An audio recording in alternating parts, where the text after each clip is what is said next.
This is our Forex blog for October 17th, 2011, and most of the time on Monday I have issues with eSignal over the weekend, so I just brought it up right before class.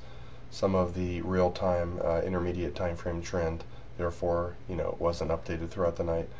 But the concept remains clear. We basically want to find weak currencies to sell versus strong ones, and we want to sell the weak currencies versus the strong ones.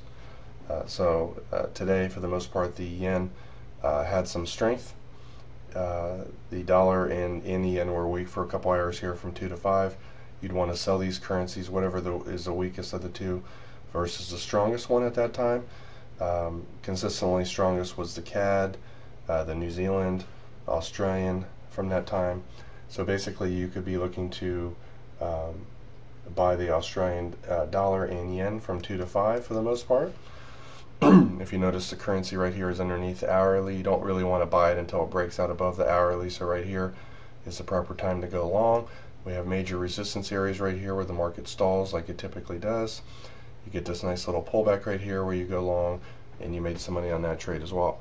After 5, the dollar was no longer weak, nor was the Australian, and so therefore at that point you were looking to buy the dollar and the yen. You can see when this broke above the hourly, it went up about 50 pips total. Our intelligent trailing stop kept you in for almost the entire move.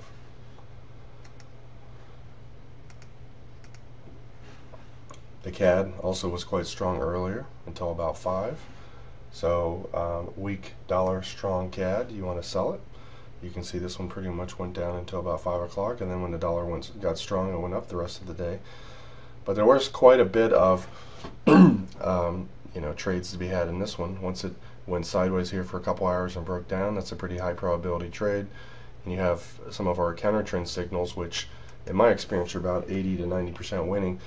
They don't always immediately show the end of the move, but usually when you get one of these huge counter trend yellow triangles or circles, if the market does make one more wave down, you can draw your fibs on it.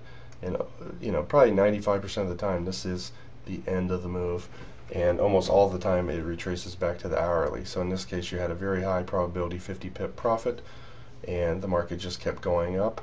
Our trailing stop kept you in until about 25, so you made about 75 pips on that counter trend trade. Seeing that there was a counter trend signal, one more wave down, you can see that it wasn't really statistically that weak.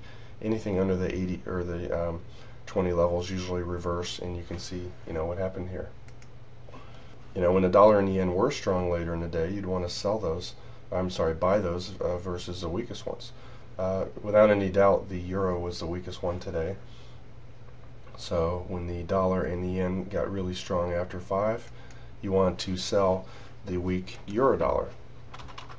And usually when it's above the hourly, it's much more likely to go up. When it's underneath the hourly, it's more likely to go down. You have a nice little sideways range right here. When it breaks down, you go short, where this is your profit target.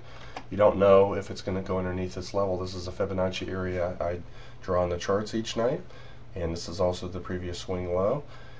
If you miss that first trade, once it breaks underneath the support level, it's very likely to go to the next one, which is our lower containment bands in this instance. So you're risking 8 to 12 pips with a very high probability of it finding a low down here near the lower containment bands. So that trade right there was about 40 pip profit. And usually after it falls a lot, you want a deeper pullback. It went up a little bit here, didn't go much lower. Tried to go up again and failed to go over this high. So you might have given this a shot right here for a small loss, and then the same thing happened here. It tried to go higher again, couldn't. You go short once it breaks down, and you can see it found support at the lower containment band, which probably 70% of the time it does. So not the biggest trade in the world, but you would have made about 25 pips on the first one, lost 8 to 10 pips here. You had 2 previous wins earlier, and you also had, when it broke from underneath above the hourly earlier, you had a small break-even trade right here, and then another 25 pip profit earlier today. Now the yen was also strong, so the euro yen also after 5 was a good one to sell. This broke underneath the hourly, and what oftentimes happens is when currencies break from above to below the hourly, a lot of times they'll do retests there, come back up, and if it can't get back above it and stay above it, as soon as it comes down you want to go short, and it went down to the lower bands right here, about a 40 pip move.